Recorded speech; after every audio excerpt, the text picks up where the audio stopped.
तो फ्रेंड्स, आज हम क्लास 10th का चैप्टर 1 जो कि है पॉलिटिक्स का पावर शेयरिंग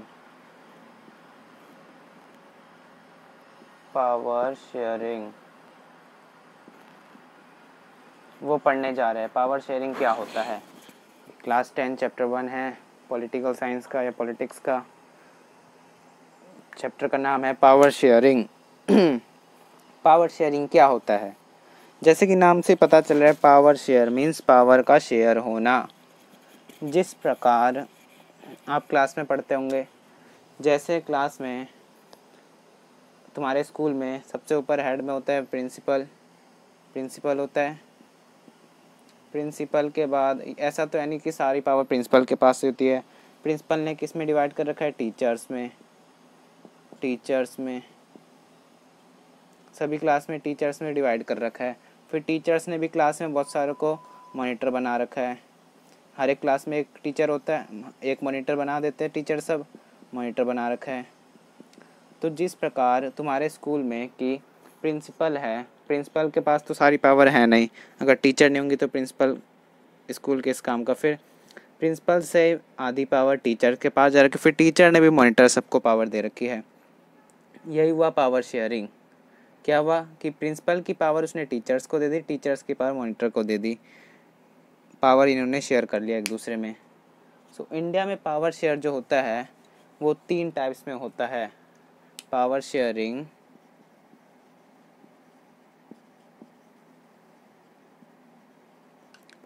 क्या होता है? पावर डिवाइडिंग,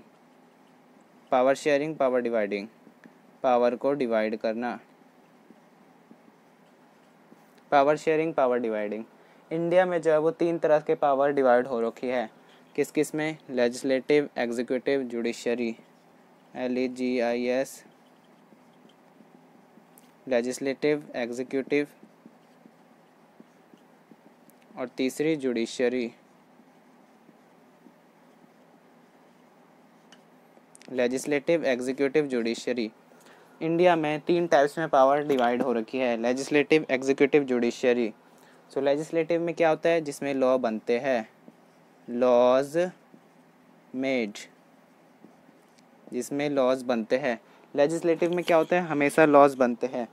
उसके बाद एग्जीक्यूटिव क्या होता है? जिसमें लॉज का इम्प्लीमेंट करते हैं, इम्प्लीमेंट। लॉज जो होते हैं, जो इन्होंने कोई सा लॉ बनाया, कोई सा कानून बनाया, उसको इम्प्लीमेंट करता है एग्जीक्यूटिव। और जुडिशरी क्या करता है? Means disputes. जुडिशरी जो है वो डिस्प्यूट्स हटाता है। किसके हेल्प से? कोर्ट्स के हेल्प से। Dispute sorts courts, high court, supreme court, इसके द्वारा जो डिस्प्यूट्स मीन जो लड़ाई झगड़े होते हैं लेजिस्लेटिव, एग्जीक्यूटिव में या लोकसभा राज्यसभा में, उसको डिस्प्यूट्स करने का काम जुडिशरी करता है, जिसमें आता है कोर्ट सब। क्या बताया? पावर शेयरिंग मतलब पावर डिवाइडिंग। पावर इंडिया में क्या डिवाइड हो रखा है? लेजिस्लेटिव, एग्जीक्यूटिव, जुडिशरी में लेजिस्लेटिव क्या करता है? लॉ बनाता है, एग्जीक्यूटिव इम्प्लीमेंट करता है और जुडिशरी डिस्प्यूट्स को सॉल्व करता है। मीन्स डिस्प्यूट्स जो बाधाएं आती है या लड़ाई होगी उसमें डिस्प्यूट्स को सॉल्व करेंगे, वो होती है जुडिशरी। सो आगे हमारे चैप्टर में दे रखा है बेल्जियम और श्रीलंका का एग्जाम्पल लेके, तो आगे हम पढ़ते हैं अभी। सो ये हमारे पास एक बेल्जियम का मैप है, जिसमें आपको दिख रहा है कि ये मैप है जिसमें लिखा है कि येलो पार्ट जो है वो फ्लेमिश वालों का था, फ्लेमिश का, और डच लैंग्वेज वो स्पीक करते थे, डच लैंग्वेज बोलते थे।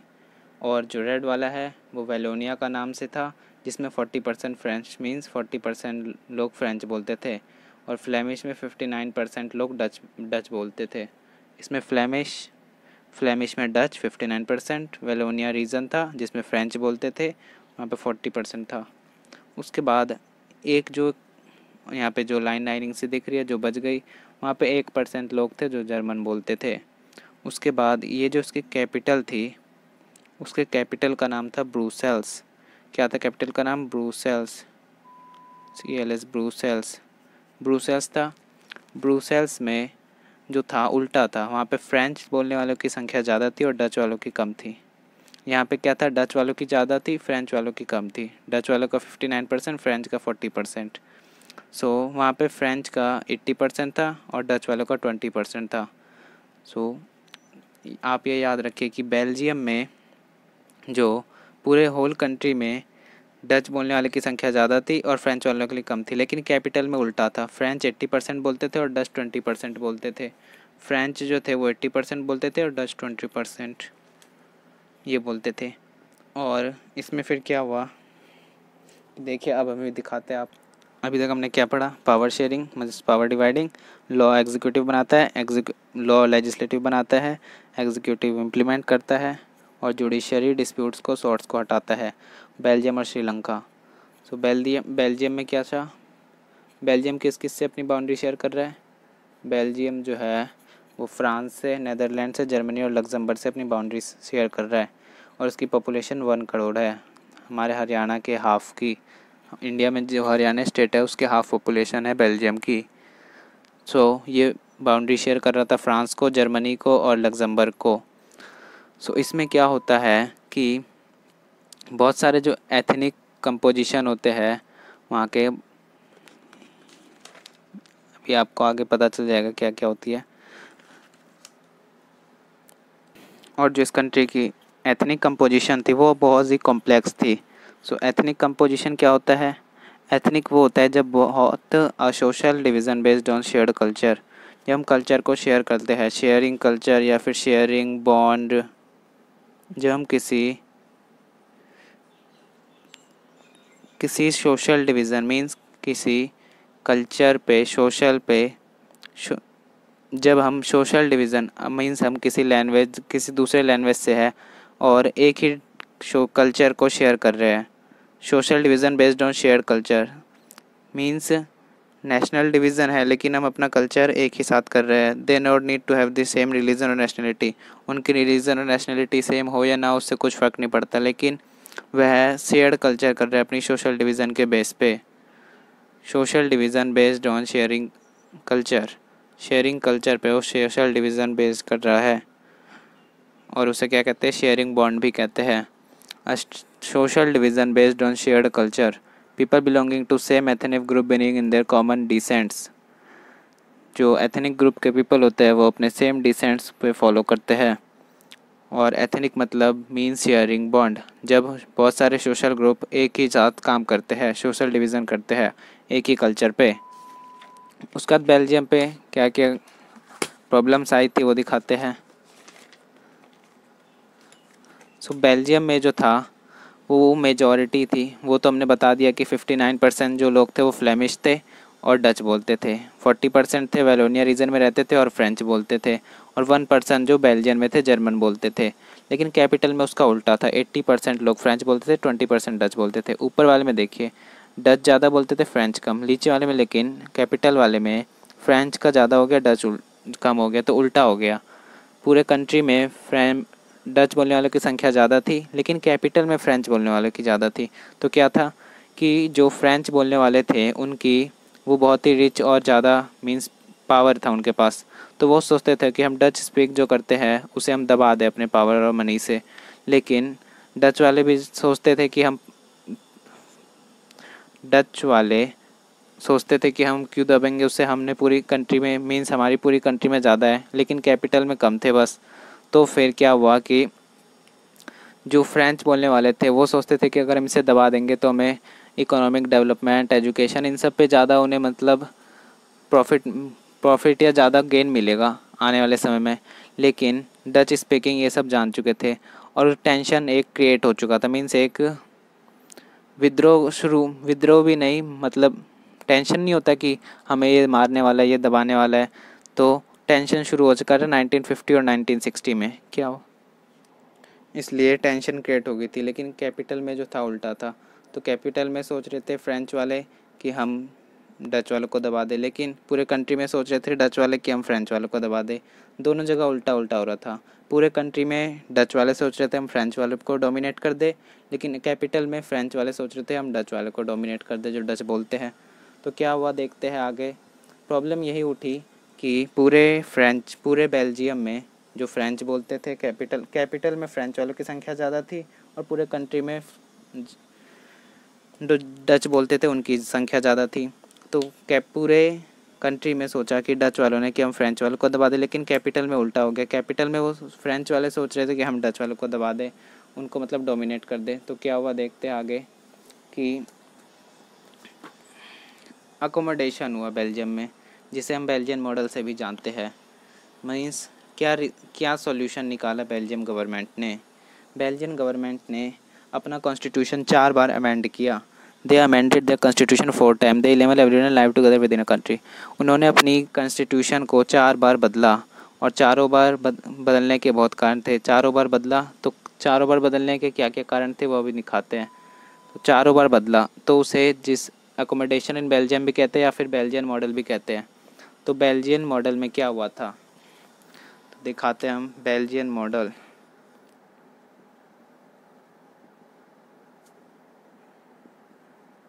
बेल्जियन मॉडल इसमें क्या हुआ था कि जो सबसे पहला करा था, जो number of Dutch speakers, number of Dutch minister, जो डच बोलने वाले मिनिस्टर थे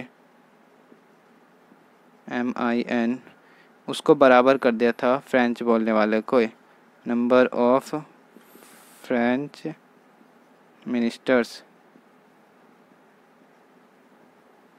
पहला क्या करा कि बेल्जियन मॉडल में जो सेंट्रल में जो मिनिस्टर्स थे, उसको डच जितने मिनिस्टर थे फ्रेंच मिनिस्टर्स के बराबर कर दिया ताकि कोई वॉलेशन ना हो। डच मिनिस्टर को फ्रेंच मिनिस्टर के बराबर कर दिया। दूसरा क्या करा कि जो बहुत सारे पावर थे सेंट्रल गवर्नमेंट के, स्टेट गवर्नमेंट के दे दिया। Many power of state government has given to central government. Means many power of central government, बहुत सारे पावर जो थे सेंट्रल के वो स्टेट को दे दिए थे। Central government, many power of central government given to state government. क्या हुआ, जो डच मिनिस्टर थे फ्रेंच मिनिस्टर के ऊपर, और दूसरा जो था बहुत सारे सेंट्रल पावर्स को, many power of central government के पावर को स्टेट गवर्नमेंट को दे दिया। और तीसरा कारण क्या था, मीन्स तीसरा क्या निकाला, तीसरी बार अमेंड किया तो क्या हुआ, तीसरी बार ब्रुसेल्स की एक सेपरेट गवर्नमेंट बना दिया। Brussels have a separate government. Brussels में सेपरेट गवर्नमेंट कर दिया। Brussels have a separate government. So क्या क्या करा, पहला डच मिनिस्टर को फ्रेंच के बराबर कर दिया, दूसरा सेंट्रल गवर्नमेंट की बहुत सारी पावर स्टेट गवर्नमेंट को दे दी, और तीसरा ब्रुसेल्स में एक सेपरेट गवर्नमेंट बना दिया, सेपरेट कॉन्स्टिट्यूशन सेपरेट गवर्नमेंट बना दिया। और चौथा क्या, चौथी बार अमेंड किया तो क्या करा, एक कम्युनिटी गवर्नमेंट बना दी। Community government,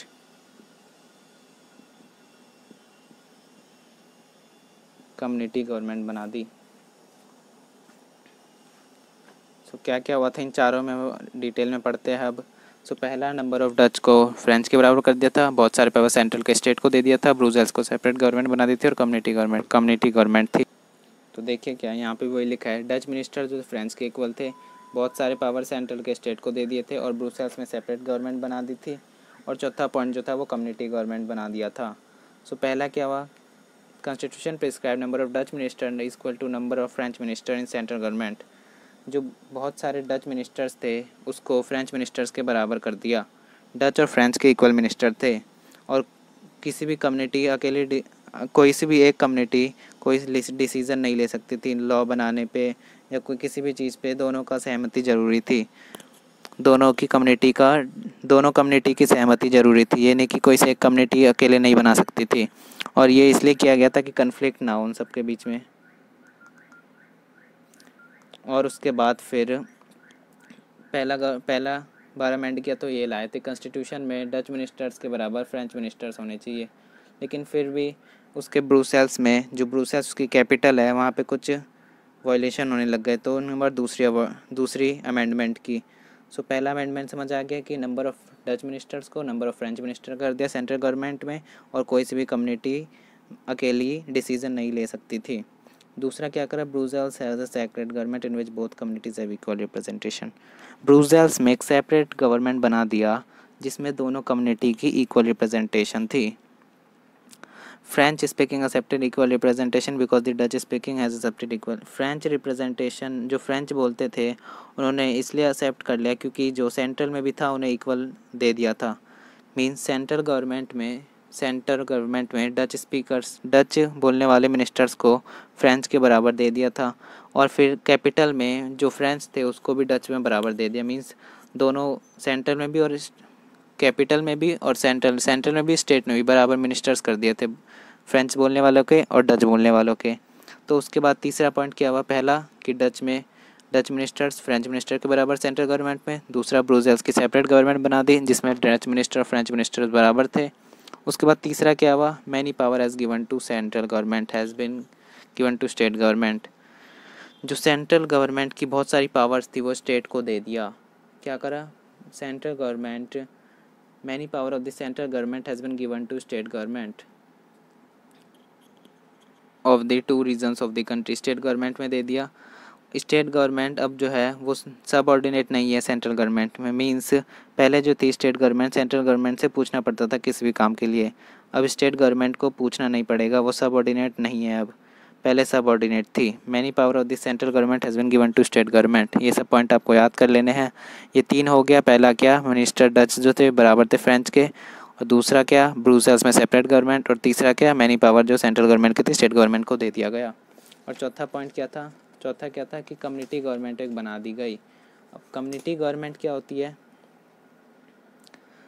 the government, community government देखिए क्या होती है। ऐसे the community government is elected by people belonging to one language, elected by belonging to one language community, Dutch friend like Dutch, French and German।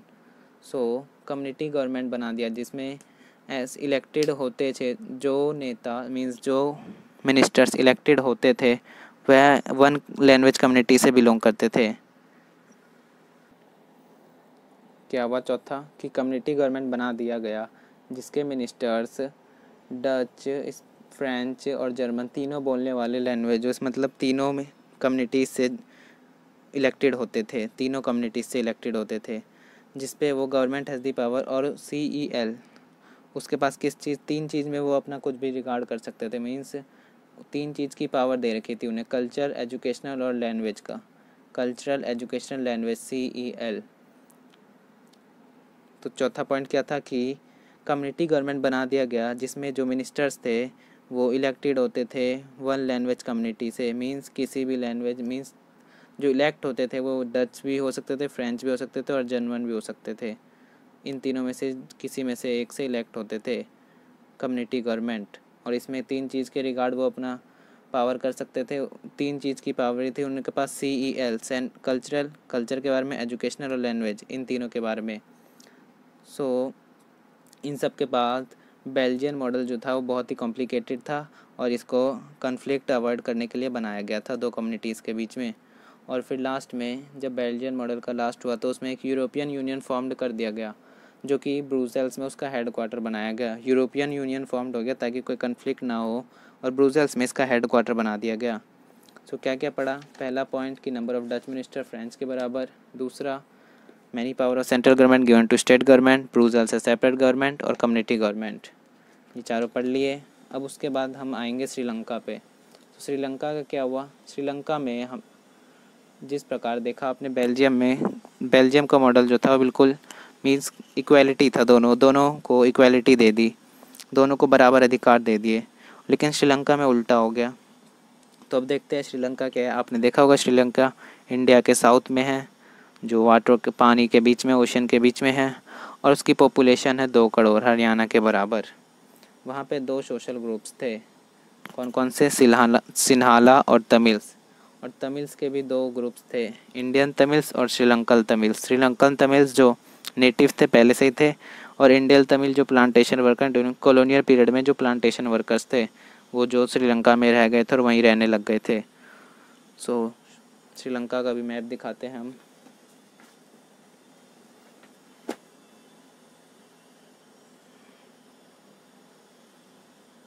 ये है श्रीलंका, जिसमें red वाला जो है वो श्रीलंकन तमिल्स है और येलो वाला जो है वो सिन्हाली है।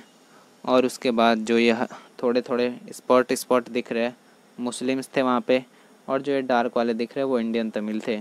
सिन्हाला, श्रीलंकन तमिल्स, इंडियन तमिल और मुस्लिम। सो इसमें क्या हुआ था अभी देखते हैं हम कि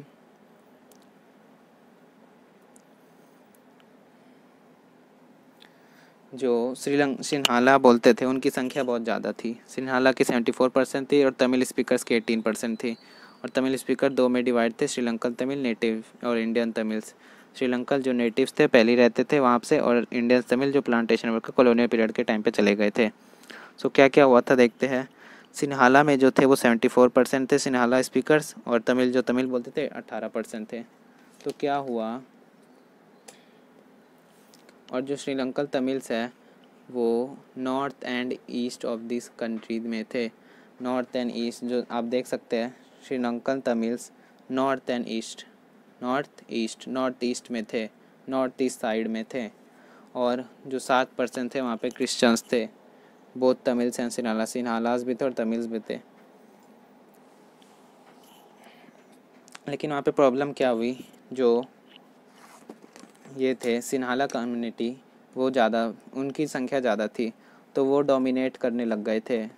कौन से डोमिनेट करने लग गए थे? श्रीलंकन तमिल्स को या आप तमिल स्पीकर्स कह सकते हैं, तमिल कम्युनिटी को वो डोमिनेट करने लग गए थे। और श्रीलंका ने इंडिपेंडेंस कब पाया था? 1948 में। ये वन वर्ड क्वेश्चन है कि श्रीलंका ने इंडिपेंडेंस 1848 में पाया था। और जो सिन्हाला कम्युनिटी थी sought to secure dominance over the government of their majority, वो सोचते थे कि हम जो है तमिल स्पीकर्स पे उसमें हम डोमिनेंस पा लेंगे, मींस उसको डोमिनेट करेंगे बाय देयर मेजॉरिटी। मतलब मींस सिन्हाला स्पीकर्स जो वो ज़्यादा थे और वो डच सिन्हाला स्पीकर्स जो थे वो ज़्यादा थे, और वह तमिल स्पीकर्स को डोमिनेट कर रहे थे। मींस उसे वो सोच रहे थे कि सिन्हाला स्पीकर्स की ज़्यादा है मेजॉरिटी तो हम ज़्यादा इन्जॉय करेंगे, मींस ज़्यादा उन्हें कंसेशन मिलेगा, ज़्यादा मतलब वो गवर्नमेंट जॉब ज़्यादा मिलेंगी। लेकिन वो चाहते थे कि हम श्रीलंकन तमिल्स को ज़रा डोमिनेट करें और उन्हें कुछ भी ना दे, कोई भी सरकारी फैसिलिटी ना दे, और इसे श्रीलंका से हटाना चाहते थे। लेकिन क्या क्या हुआ वहाँ पे देखते हैं। श्रीलंका में क्या हुआ? मेजोरिटेरिज्म इन श्रीलंका में मेजोरिटेरिज्म हुआ। मेजोरिटेरिज्म क्या होता है? When a community dominates minority community it's undermine the unity of country. जब कोई मेजॉरिटी कम्युनिटी माइनॉरिटी कम्युनिटी को डोमिनेट करती है, मींस मेजॉरिटी कम्युनिटी क्या थी वहाँ पे? मेजॉरिटी कम्युनिटी थी सिन्हालास की, और माइनॉरिटी कम्युनिटी किसकी थी? तमिल्स की। सो सिन्हाला कम्युनिटी डोमिनेट्स कर रही थी तमिल कम्युनिटी को, और इससे कंट्री की यूनिटी मेंटेन नहीं हो रही थी। इस कॉल मेजोरिटेरिज्म, इसको when a majority community dominates minority communities undermines the unity call majoritarianism, उसे मेजोरिटेरिज्म कहते हैं। अब क्या क्या हुआ? श्रीलंका ने भी वही करा, श्रीलंका की गवर्नमेंट ने भी वही करा, क्योंकि उनकी मेजॉरिटी थी तो उन्होंने उनके साथ ही चले गए। मीन्स जो सिन्हाला कम्युनिटी थी उन्होंने जो कहा वही श्रीलंका गवर्नमेंट ने कर लिया। सो एक एक्ट पास हुआ 1956 में, जिसमें recognize Sinhala as only official language, जिसमें सिन्हाला को ऑफिशियल लैंग्वेज बना दिया गया। तो क्या हुआ? श्रीलंका की 1956 में सिन्हाला ऑफिशियल लैंग्वेज बना दिया गया, और उसमें तमिल्स को हमेशा डिसरिगार्ड कर दिया। तमिल्स मतलब कुछ तमिल्स को इग्नोर कर दिया पूरी तरह से। जो श्रीलंकन तमिल्स थे उन्हें इग्नोर कर दिया, उन्हें देखा ही नहीं किसी को। उसके बाद फिर क्या हुआ कि जब उन्हें इग्नोर किया तो उन्हें गुस्सा आया होगा। तो सोच रहे होंगे कि सिन्हाला को ऑफिशियल लैंग्वेज बना दिया और हमारी कम्युनिटी का कुछ देखा ही नहीं, कुछ कहा भी नहीं हमारी कम्युनिटी को, हमारी लैंग्वेज को। फिर उसने क्या वहाँ पे क्या कौन सी सिचुएशन आ गई? प्रेफरेंशियल। इसका मतलब क्या होता है? प्रेफरेंशियल पॉलिसी आ गई, जिसमें गवर्नमेंट सिन्हाला एप्लीकेंट्स को ज़्यादा फेवर देने लगी, उन्हें यूनिवर्सिटी में पोजीशन देने लगी, गवर्नमेंट जॉब्स देने लगी, कंसेशन देने लगी, ये सब देने लग गई। और जो थे वहाँ पे श्रीलंका में क्या प्रेफरेंशियल पॉलिसीज़ मानने लग गए, जिसमें गवर्नमेंट सिन्हाला कम्युनिटी को ज़्यादा मीन्स कंसेशन सब देने लग गए उन्हें, गवर्नमेंट पोजीशन देने लगी, यूनिवर्सिटी में पोजीशन देने लगी, गवर्नमेंट जॉब देने लग गई। लेकिन जो तमिल स्पीकर्स थे उन्हें कुछ नहीं दिया। सो तमिल के स्पीकर्स के माइंड में एक एलिनेशन कर दिया, मीन्स उन्हें पूरा डिसरिगार्ड करने लग गए, उन्हें इग्नोर करने लग गए। ये सब जो करा एक के बाद एक और भी करने लग गए कि और कंसेशन देने लग गए उन्हें, सिनाला कम्युनिटी को, जिसकी वजह से श्रीलंकन तमिल्स में एलिनेशन आ गया, उन्हें क्रोधता की भावना आ गई उनमें। तो उसके बाद क्या थे, तो उन्होंने क्या करा, फिर आगे देखते हैं। All this government major come after one and one it increase the feeling of alienation among Sri Lankan Tamils. ये जो गवर्नमेंट मेजर्स थे एक के बाद आने लग गया और उसने गवर्नमेंट जो फीलिंग एलिनेशन की फीलिंग श्रीलंकन तमिल्स में डाल दी। तो उसके बाद क्या हुआ, गवर्नमेंट डिसरिगार्ड तमिल्स, गवर्नमेंट जो है तमिल्स को और डिसरिगार्ड करने लग गए। Tamil felt that the constitution and government policies denied them equal rights. Tamil सबको इक्वल राइट्स नहीं मिल रहे थे गवर्नमेंट से। सही बात है, जब कोई एक कम्युनिटी इतना वो करेगी, मींस इतने इन्जॉय करेगी राइट्स सब, और दूसरी कंट्री कुछ राइट्स नहीं मिलेगा, तो उसे वो इक्वल राइट्स नहीं है, वो डिनाई कर रहा है कॉन्स्टिट्यूशन और पॉलिसीज़ को। तो उनका डिस्क्रिमिनेशन होने लग गया वहाँ पे। Discriminated against getting jobs in other communities, other opportunities में, जॉब्स में और अदर अपॉर्चुनिटीज़ में उन्हें डिस्क्रिमिनेट होने लग गए। उसके बाद क्या हुआ, श्रीलंकन तमिल्स ने भी एक अपनी पार्टी बनाई and recognization Tamil as official language, और तमिल को ऑफिशियल लैंग्वेज बनाने के लिए सरकार पर जोर डाला। लेकिन तमिल्स को रिपीटेडली डिनाइड, लेकिन उन्हें हमेशा डिनाई करते गए। जो गवर्नमेंट थे उसे डिनाई करती गई, उसे गवर्नमेंट ने कुछ नहीं किया, हमेशा डिनाई करती रही, गवर्नमेंट जो है वो डिनाई करने लगी। और उसके बाद by 1987 political organization were formed by demanding independent Eelam state in Sri Lanka, जो थे northern eastern parts.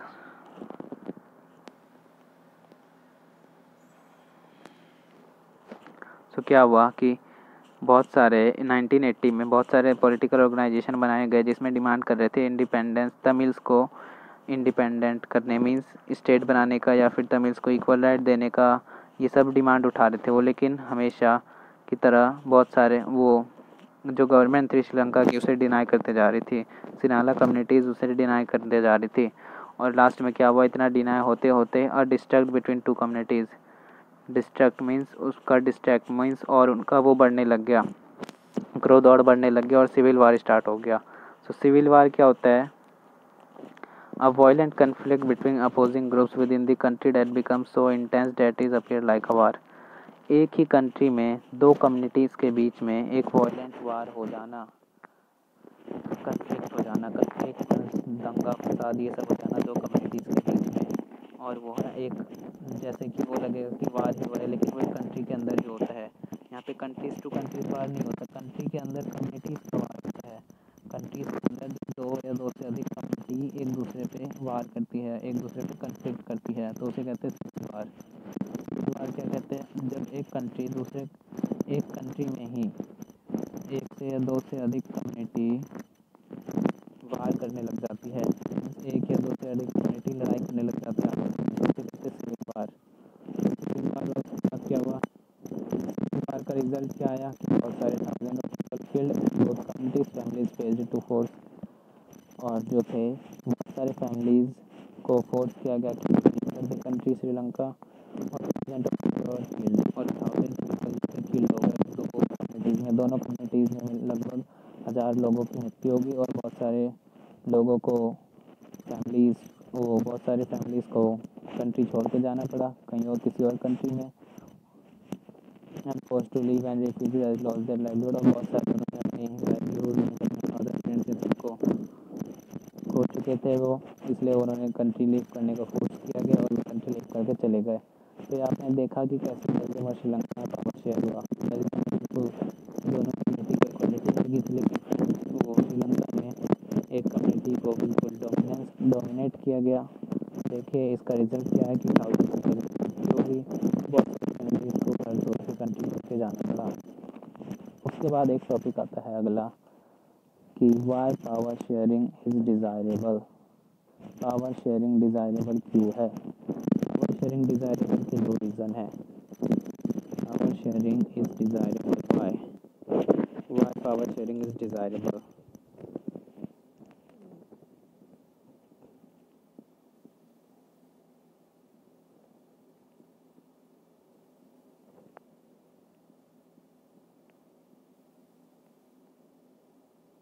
Power sharing desirable क्यों है? Why power sharing is desirable? Power sharing desirable क्यों है? इसके दो रीज़न है। क्या है दो रीज़न? पहला क्या है? Prudential reason, TIAL prudential reason. दूसरा क्या है? Moral reason.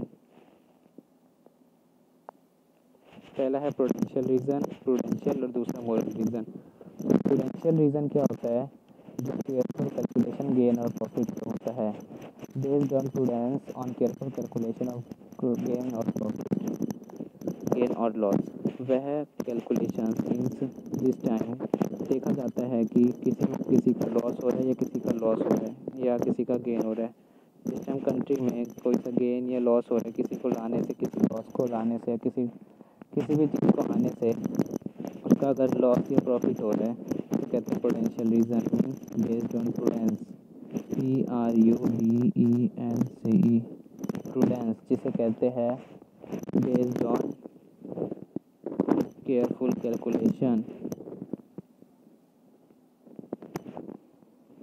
Based on careful calculation of profit and loss.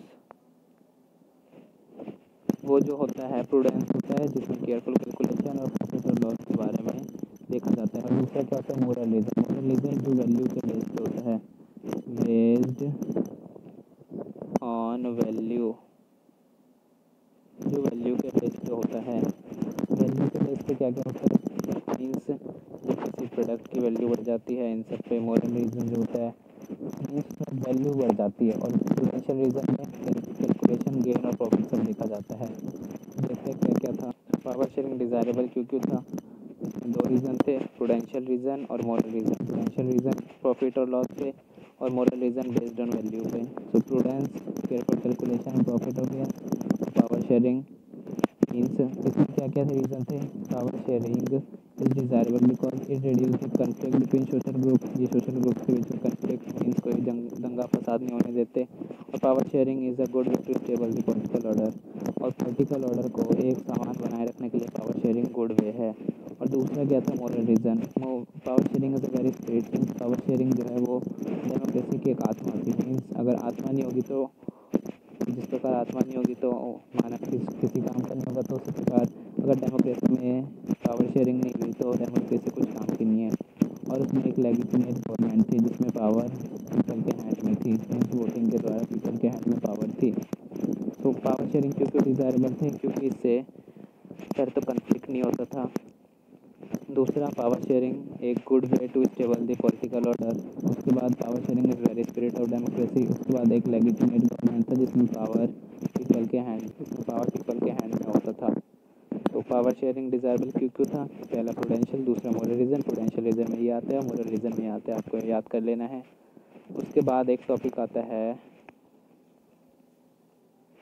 कि forms of power sharing. Power sharing कैसे कैसे होता है?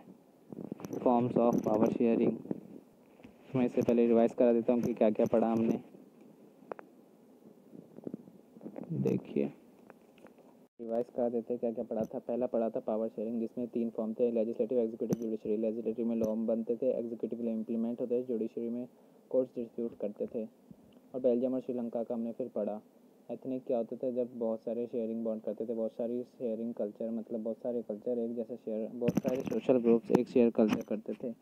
Different social group sharing their own culture. और बेल्जियम किस स्टेट से बाउंड्री शेयर करता था? France, Netherlands, Germany, Luxembourg. उसके बाद क्या हुआ? जर्मनी में फ्लेमिश जो डच बोलते थे उनकी संख्या ज़्यादा थी, फ्रेंच बोलने वाले की कम थी और 1% जर्मन की थी। और कैपिटल में लेकिन उल्टा था, फ्रेंच का ज़्यादा था और डच का कम था। तो इसके वजह से वहाँ पे क्या हुआ, वॉयलेशन होने लग गई। वो सोचने लग गए, मेजॉरिटी वाली कम्युनिटी सोचने लग गई कि हम माइनॉरिटी कम्युनिटी को डोमिनेट करेंगे और वो करेंगे। लेकिन गवर्नमेंट की वो जो बेल्जियम गवर्नमेंट थी, बेल्जियम कॉन्स्टिट्यूशन था, बेल्जियम गवर्नमेंट को 4 बार अमेंडेड किया गया, मीन्स 4 बार उसे बार बार बदला गया। 4 बार बदलने का क्या क्या कारण था? पहले में बना कि number of Dutch minister French को बराबर कर दिया और बहुत सारे पावर सेंट्रल गवर्नमेंट को स्टेट को दे दिए और ब्रुसेल्स में सेपरेट गवर्नमेंट बना दिया और एक कम्युनिटी गवर्नमेंट बना दी। इसमें बहुत सारे पावर, मीन्स कम्युनिटी गवर्नमेंट क्या होती है? Elected by people belonging to one religion community. जब एक रिलीजन कम्युनिटी से इलेक्ट होते हैं, उसके बाद क्या हुआ, उस पर वो 3 मैटर्स पे कर सकते थे। Government has the power regarding, और जो कम्युनिटी गवर्नमेंट थी उसको पावर किस किस पे थी? कल्चर, एजुकेशन और लैंग्वेज पे। और यूरोपियन यूनियन फॉर्म किया गया जो कि ब्रुसेल्स में उसकी कैपिटल बनाई गई। और श्रीलंका में क्या क्या हुआ? 2 करोड़ उसकी पॉपुलेशन थी। सिन्हाला 74% थे, तमिल 18% थे और श्रीलंकन तमिल्स नेटिव थे पहले वहाँ पे, और इंडियन तमिल्स भी थे। तो क्या हुआ, जो सिन्हाला क्या था, वो सिन्हाला जो बोलते थे स्पीकिंग, सिन्हाला स्पीकर्स की ज़्यादा पॉपुलेशन थी और तमिल स्पीकर्स की कम थी। तो सिन्हाला स्पीकर्स डोमिनेट करने लगे तमिल स्पीकर्स को, और तमिल स्पीकर्स में बहुत सारे। और जब 1956 में और सिन्हाला को ऑफिशियल लैंग्वेज बना दिया गया, तब सिन्हाला को और उनकी मतलब सिन्हाला की और मर्जी चढ़ने लग गई। तो उसके बाद क्या हुआ, डिसरिगार्ड करने लग गए तमिल्स को। वेल रिगार्ड मीन्स तमिल्स को कोई वैल्यू नहीं देने लग गए, इग्नोर करने लग गए, टोटली इग्नोरिंग द तमिल्स। उसके बाद क्या हुआ, तमिल्स ने एक अपना गवर्नमेंट बनाया और उन्होंने अपने गवर्नमेंट ने अपना पॉलिटिकल पार्टी बनाया जिसमें तमिल्स को भी ऑफिशियल लैंग्वेज बनाने की सलाह दी, लेकिन गवर्नमेंट हमेशा उन्हें डिनाई करती रही। और लेकिन गवर्नमेंट गवर्नमेंट जो थी सिन्हाला को और प्रेफरेंस देने लग गई, मीन्स और कंसेशन सब देने लग गई। उन्हें गवर्नमेंट जॉब्स में ज़्यादा सैलरी मिलने लग गई, छूट मिलने लग गई, गवर्नमेंट कॉलेज यूनिवर्सिटीज़ में एडमिशन मिलने लग गए। लेकिन जो डच वो थे तमिल स्पीकर्स, उन्हें नहीं मिलने लग गए। तो इसके कारण उन्होंने अपनी गवर्नमेंट बनाई और लास्ट में जाके एक सिविल वॉर हो गया। सिविल वॉर क्या होता है? जब एक ही कंट्री में 2 कम्युनिटी एक दूसरे के अगेंस्ट में फ़ाइट कर रही होती है। सिविल वॉर एक ही कंट्री, जब 2 कंट्री नहीं, एक ही कंट्री में बहुत सारे 2-3 या 2 कम्युनिटी एक दूसरे से फ़ाइट कर रहे होते हैं, तो उसे सिविल वॉर कहते हैं। तो पावर शेयरिंग डिज़ायरेबल क्यों है? सिविल वॉर का रिजल्ट ये है कि बहुत सारे पीपल मर गए और many families forced to leave, बहुत सारी फैमिलीज़ को लीव करना पड़ा कंट्री। और पावर शेयरिंग के 2 रीज़न है, एक प्रूडेंशियल रीज़न जो कि प्रॉफिट और लॉस पे होता है, और दूसरा मोरल रीज़न जो वैल्यू पे होता है, based on value.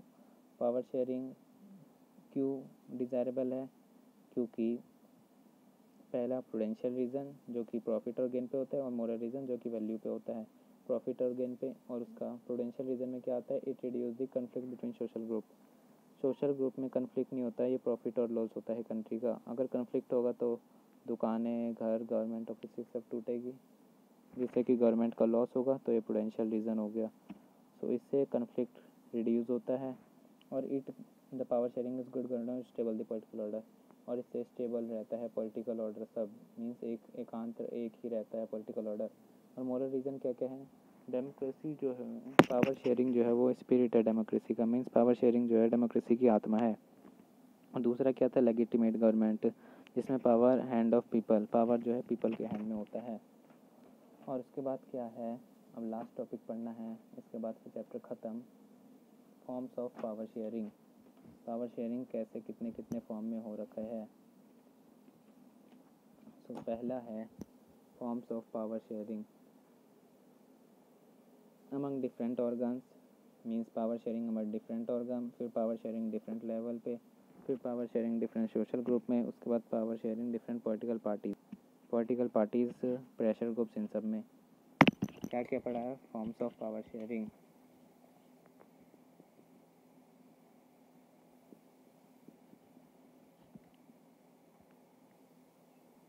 Forms of power sharing क्या क्या थे?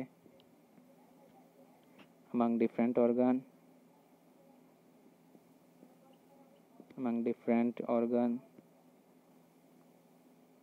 दूसरा क्या था? पहला बहुत सारे डिफरेंट ऑर्गन्स में power sharing among different organ. दूसरा क्या है? अमंग डिफरेंट लेवल्स,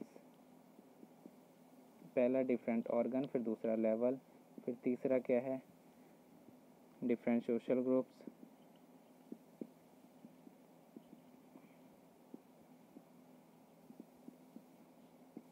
और फिर चौथा क्या है पावर शेयरिंग कब कब हुआ, different organ, different level, different social groups, और फिर उसके बाद different political parties and social group, parties and different political parties, social groups, और फिर pressure, different political party, social group या फिर pressure group, pressure groups, different political power कहाँ का शेयर हुआ, different organ, different level, different group, और फिर different political party, different pressure groups. अब एक एक करके पढ़ते हैं सबको हम।